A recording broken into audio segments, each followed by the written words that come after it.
All right, so I watched this debate, modern day debate on Labor Day. I watched it before I went to bed on Labor Day.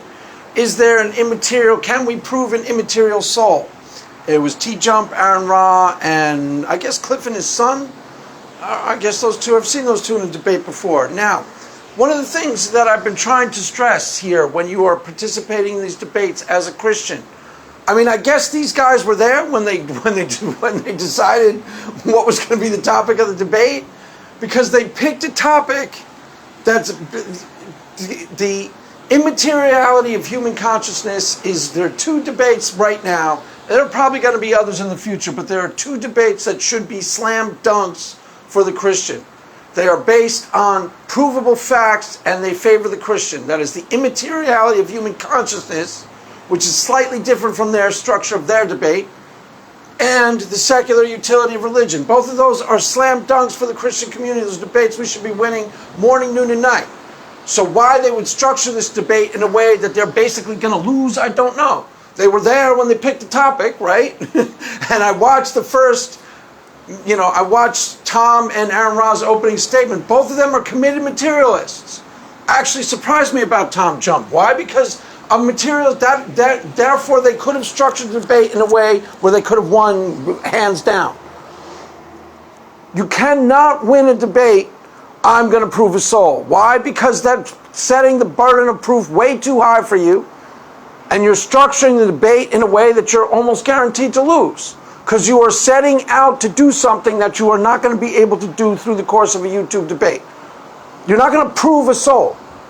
You're going to assert a soul, and then basically you're handing the atheist kind of a winning debate. They're going to say, prove it, and you're going to go, They're going to say, that's not proof. But one of the things that you can do, especially if you have two committed materialists, which both TJump and Aron Ra were, according to their opening statements, is literally prove the immateriality of human consciousness. You can prove materialism false in the course of a YouTube debate, open and shut case, and then be done with it. So why they didn't tone the debate down to something, to an achievable goal, I don't know. Something, if you're a Christian, you're going to enter in a debate. Think about that. Because most of the time, Christians enter debates that are structured in a way that favor the atheist. There's no reason to be doing that. You're deciding the topic ahead of time, structured in a way that you can win the argument. The secular utility of religion, the immateriality of human consciousness. That's a lot less ambitious than I'm going to prove a soul. There isn't enough evidence out there to prove a soul. First of all, you got to define a soul. They're going to get you right there. That's kind of hard to do. I mean, in layman's terms, it's okay for a conversation where you're discussing it, it's okay. It's the sum total of a human being, your thoughts and feelings, something like that. But in a debate, you got Aron Ra who's just going to say, prove it. Prove it. Now, when it comes to the immateriality of human consciousness, Aron Ra's going to say, prove it. And I'm going to go, okay. I'll prove it. Okay, fair enough. I'll prove it right in this debate, right here, right now, in a way that both of you will recognize as the truth. Well, maybe not Aron Ra, but TJump will certainly recognize as the truth. You can prove the immateriality of consciousness in a way that TJump would probably go in the course of a debate. Oh, wait a minute. Yeah, wait a minute. There is an aspect of human consciousness that's immaterial. Yeah, there really is, dude. Provably so. Provably so. That's not proving a soul. It's proving an aspect of human consciousness that is immaterial. Proving it for TJump's satisfaction. Now, it's not Craig Reed. It's not in the Christian community. We believe, because we hold hands and pray, that there is such a thing as the hard problem of human consciousness. Science itself labeled it the hard problem of human consciousness. Why? Because there seems to be an element, actually doesn't seem to be, there is an element of human consciousness that is not entirely dependent on the material world. Bang, full stop. Provably so, bang, full stop. Yeah, provably so. Now, the way the atheist counters it, and both of those people would have been willing to take up this debate. Why? Because their opening statements were basically trying to prove that wrong. Prove what I just said wrong. They are both arguing There is a dualist who says that the brain and the consciousness are different things. That is provable. And there is the materialist and the physicalist who say the brain and the consciousness are basically the same thing. That is totally false. And if you structure the argument to just prove that, you're going to win the argument really easily. I'll give you the tools to do it right here in this YouTube video. And you can go debate Aron on the same subject and kick their butts and shut them down. I swear to God. Why TJump doesn't already know this, I don't know. He's just never really, I don't know. He should already know this. He's not stupid.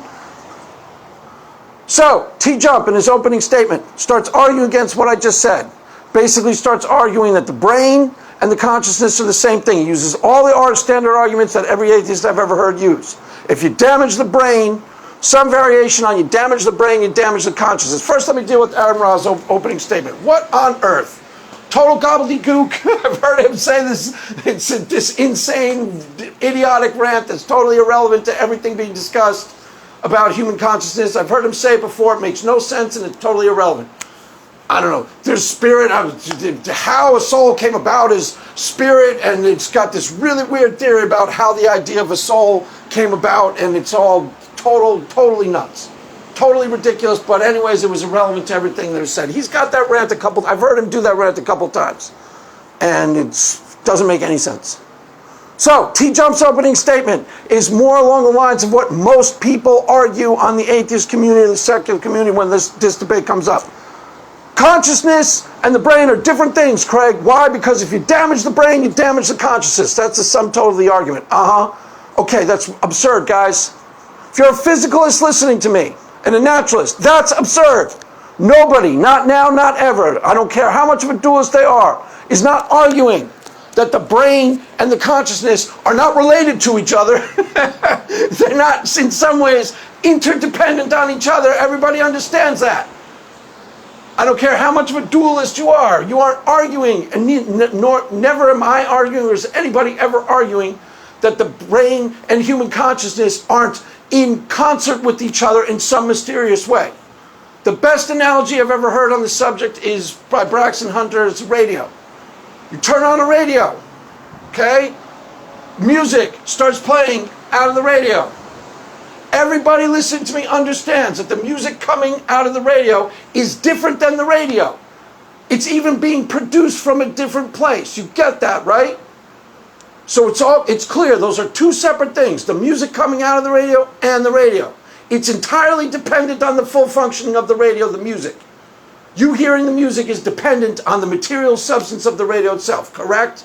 You clearly understand that. If I damage the radio, if I take a hammer and I smash the radio, can you hear the music? No. Why? Because the radio is broken. Same idea with human consciousness. You damage your brain, no, you don't get the consciousness.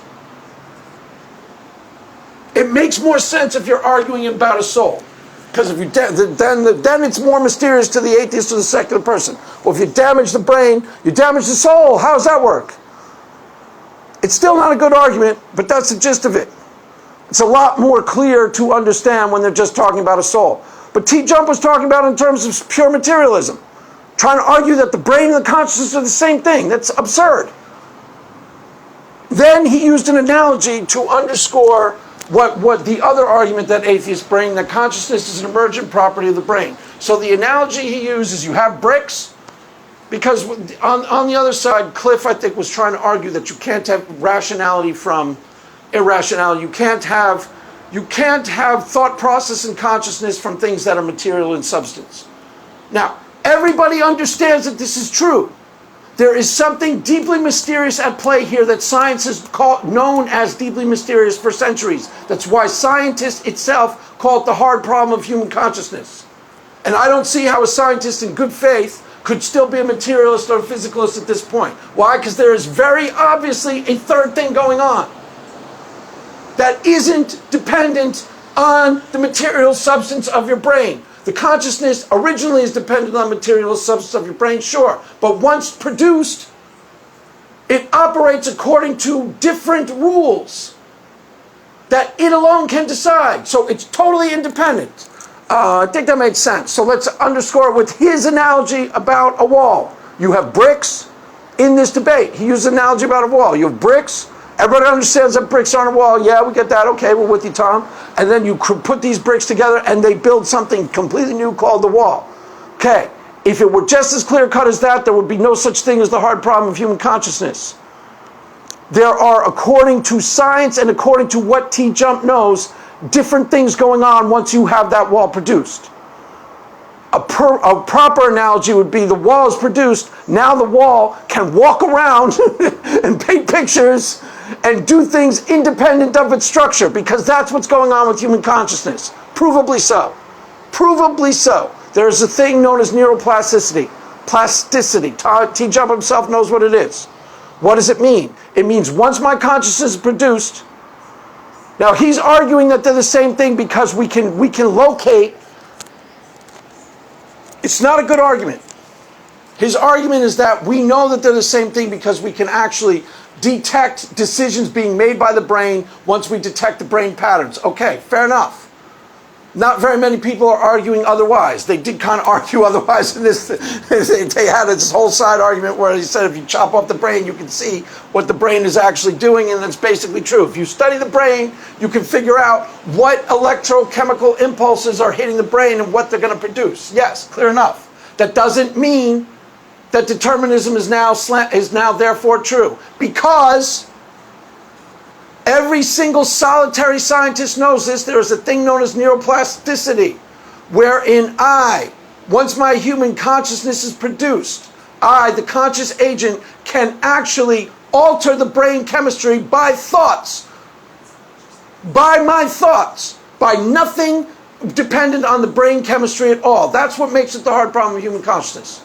My consciousness, once produced, can do things completely independent of the chemicals influencing it. Matter of fact, I can steer the ship. We know this. Go look up neuroplasticity. It's exactly what it is. I can think happy thoughts and produce happy chemicals in my brain. Swear to God that's true. TJump knows it's true. He's just never thought about how that applies. He knows that's true. He knows what neuroplasticity is, I'm pretty sure. He's just never thought about how that applies. So, there are things that can influence the chemical composition of your brain that are totally independent of the chemicals of your brain. Even without neuroplasticity, we knew this. If I see a lion, my brain goes fear. Is the lion anything to do with the internal workings of my brain? No, it's completely external to my brain. It alters the internal brain chemistry. Everybody knows this. And it's completely outside of me. I can also, don't need the lion there to produce the lion chemicals influencing my brain synapses, correct? Everybody understands this too, right? I can imagine a lion and have some of the same effects. Fear signals start hitting my brain. Based on what? Based on only activity in the brain. You don't even need neuroplasticity to know this. Which means it is not entirely dependent on the chemical structure. That basically proves free will. Why? Because I can will my brain chemistry to change itself by decisions that I want to make independent of the chemical structure of the brain, independent of the material substance of the brain itself. Substance dualism, provable fact. Substance dualism, provable fact. Period. If I didn't say that well enough for you to understand that that's a slam dunk, I promise that's a slam dunk. It's a YouTube video. I didn't say it all that clearly. It's first thing in the morning and ranting and raving about, dumb debate I saw last night. Dumb debate.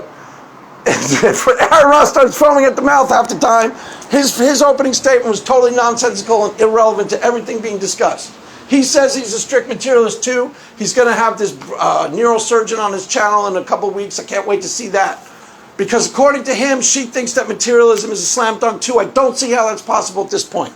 Plenty of atheists, plenty of really highbrow people in the atheist and scientific community know everything I told you is true. There may be some who haven't seen the implications of neuroplasticity, but those implications are obvious.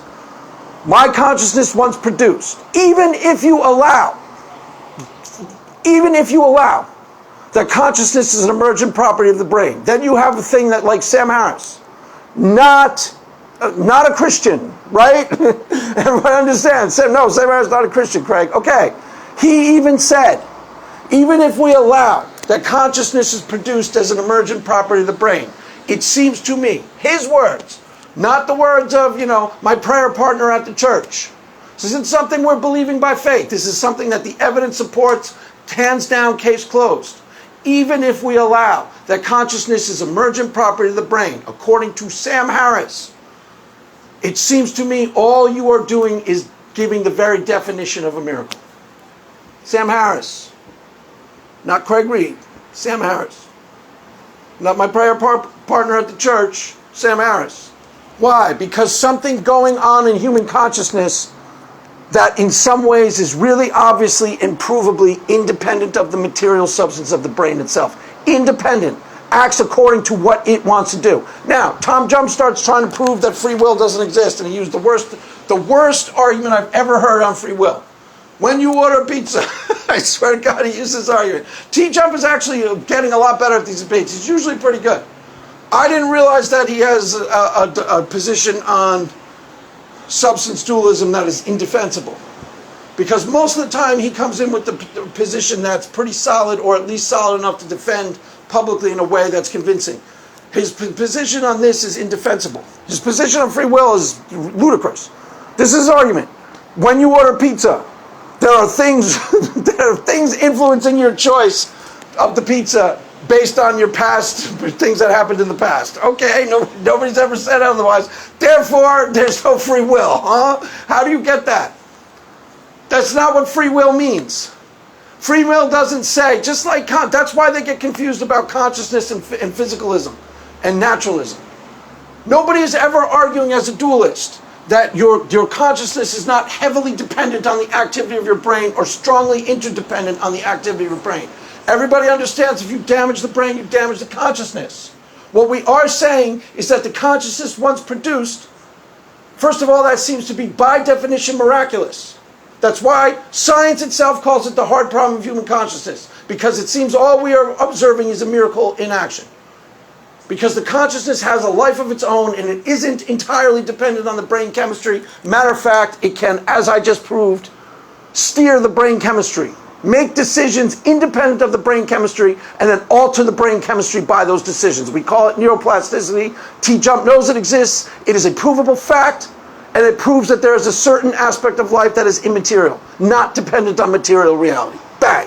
Just like that, case closed. Just like that, case closed. Now, as according to free will, nobody thinks that free will isn't heavily related on things from the past. The only thing we are arguing is that, yeah, there are reasons why somebody would choose a particular piece of pizza, but they don't have to do it. They aren't forced to do it because they've had pizza in the past. All free will is saying, and again, I haven't thought about proving this in a YouTube video, but I'm pretty sure you can prove this pretty easily, based on TJump's article, argument, or analogy, really easily. All free will is offering is that you are sitting at the table and said, what type of pizza do you want? Your wife goes, Craig, you should have that white pizza because in the past you've had that white pizza and, you've really liked it. According to TJump, I'm now forced to have it because we can understand why I made the decision. That decision was a foregone conclusion. No, I could go, you know what? You're right, sweetheart, but today I just feel like something different. That makes a lot of sense, sweetie, but I'm just feeling something different. I feel like having a piece of bread with butter on it and you stick a little fork in it. Huh? That doesn't make any sense, Craig. Why? Because that doesn't correspond to anything you've thought about in the past. Well, today I'm feeling like something new. I just feel like it. That's all free will is saying. I can do something different than the chemicals indicate I would otherwise do. There may be a strong correlation between the things I ate in the past and liked and what I choose sitting at that table today. Nobody would argue otherwise. Those may even all logically follow. Nobody would argue otherwise. The only thing we're arguing otherwise is that doesn't mean I'm forced to do it. Neuroplasticity proves this such. Let's say I want to, at that little table right then, go into a meditation. I feel like fasting today. So I start trying to alter my brain chemistry so I'm not as hungry. So I start meditating. Now, you know what? I don't even want pizza anymore. Change my mind. that's not quite as good of an argument as the one about neuroplasticity. Neuroplasticity does prove the immateriality of human consciousness. Promise. Really honestly does. So if you're a Christian listening to this, debate them. Structure the debate as I said. You guys think that naturalism is the case, right? You think we're just a big bag of enzymes. I forget what I think that's what he said in the debate. A big bag of enzymes. And all we are is influenced by the chemicals. Okay, I can prove that that isn't true. Aron will go, prove it. The only time where Aron was making sense in this debate, he started saying something that was actually on point. The couple times where he went off script and just started getting really mad, getting really uptight. But some of the things he was demanding that they do when he was getting really mad and uptight was basically why I say you shouldn't structure this debate so you're going to lose. Prove that extra thing. That's what he kept saying. You guys we both agree that we're human beings. We both agree that we are a bag of chemicals on some level. You're the ones asserting that there's an extra thing that you're calling a soul. Prove that. Prove that to me. Prove the extra thing. Okay, in the video you just heard, I just did. I didn't prove the soul. That's why I said, should not be saying, I'm going to prove a soul. Why? It is too big an assertion to prove in a video. I mean, I'll think about it. Maybe I can think of a way that you could prove it, but I don't see how right now. But if you're going to prove that physicalism is false, naturalism is false, I just proved it. I just proved it in this video. And if you don't see how I did, debate me, bro. That's fine. Debate me, bro. Debate me, bro. That was funny. Debate me, bro. You want to debate? I just proved it. Consciousness once produced. Yes, it is interdependent on your brain to the point, interdependent on the chemical composition of your brain up to a point. But then once produced, it is able to influence and alter the chemical composition of your brain. Every single solitary scientist knows that's true. There is a phenomenon that everybody knows, including TJump. Aron probably doesn't. I don't know. He just doesn't seem to. He doesn't seem to process things that Maybe he does. I don't know. Everybody knows that there's such a thing as neuroplasticity. Go look up what it is and go think clearly about how that actually proves that consciousness is immaterial. Immaterial. There are some aspects of consciousness that are not dependent at all, once it's produced, that are not dependent at all on the chemical structure of your brain. No less than Sam Harris has offered, there is something about the human consciousness that seems by definition miraculous. By definition miraculous. Why? Because it is acting independent of the material world. Everybody understands this. They just haven't thought about it.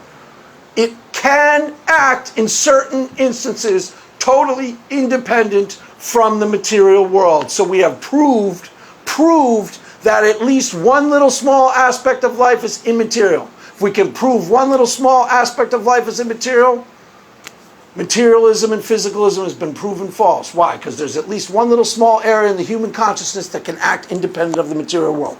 And we can prove it. We call it neuroplasticity. If you don't believe me, go look up neuroplasticity. I can make decisions that alter my brain chemistry, irrespective of what the brain chemistry wants me to do. Bang. Just like that. Case closed. So, there you have it, kids. If you're a Christian listening to me, listening to me. If you're listening to me as a Christian, if you listen up. That was funny, whatever, Early in the morning, what do you want from me? It's not that funny, Craig. Well, whatever. I enjoyed it. Hang on, I'm checking the time on the video. 24 minutes. Okay, so I'll wrap this up. If you are a Christian listening to me, whiz it up, Christian. Whiz it up, Mr. Christian. Go out there and win one for the team. Tone this debate down. Use what I just said. I think Stephanie might have been listening to me on the secular utility of religion because she had a couple videos out on the subject. Those are two slam dunks for the Christian community. They're based on evidence-based conclusions and provable facts. So you can go out there and actually win debates instead of getting hosed in all these debates. It would be really helpful. Why? Because part of the problem, why there's so many atheists, is because Christians go out there and get killed in these debates. Because the debates are always structured in a way that Christians are, disadvantaged. I'm going to prove a soul. That's not something you can prove in a YouTube video. I'm going to prove the immateriality of human consciousness. They'll take you up on that. Both of them would say, okay, I'll take that action. And I just proved it in the YouTube video. You go and repeat what I just said in the YouTube video, there's nothing they can do about it. Why? Because they're mistaken. And the science backs me up. The philosophers back me up. I'd be really surprised if I will go watch Aron Ra's interview with this, big, this big polished neurosurgeon that he's going to have, or I forget, he's got some big deal neuroscientist. Be really surprised if she doesn't say anything that I can't use to back up my case even further. Be really surprised. Why? Because I haven't heard anybody say anything that will refute what I just told you. Because it doesn't exist. What I just told you is fact. Period. Why it's not clearly known is because, I don't know, it kind of is. Nobody's just ever put it together like that. So, there you have it, kids. I'll just leave it at that. And, should you watch that particular debate? No, not really. There are better debates out there on this subject. You can if you want to. The Christians really didn't. They were kind of all over the place, and they weren't really arguing any sort of strong, coherent point. The bottom line is Aron Ra is asking, demanding, and that's what the atheist should do. This is when he was being on point and correct. Prove that extra thing. You, the Christian, are asserting that there is something extra. There is something immaterial going on affecting the material world. Prove that. I just did in this video. I just did. Does it prove a soul? No. That's a little bit too, that's a little bit more than can be proven in YouTube video, at least as far as I think of it now. But I'll think about it. Maybe I'll prove a soul too. But I just did. So go out and debate that. Aron Ra goes, prove it, go, okay. You know what neuroplasticity is, right? Right? And then just break it down for him. Win the debate. He'll foam at the mouth. You'll look brilliant. So, there you have it. Yeah, he'll foam at the mouth. He foams. That's what he does in the debate. Rawr! Rawr! it's really kind of entertaining, actually. I got to say. So, there you have it, kids. That's all for now. The Mass has ended. Go in peace. Amen.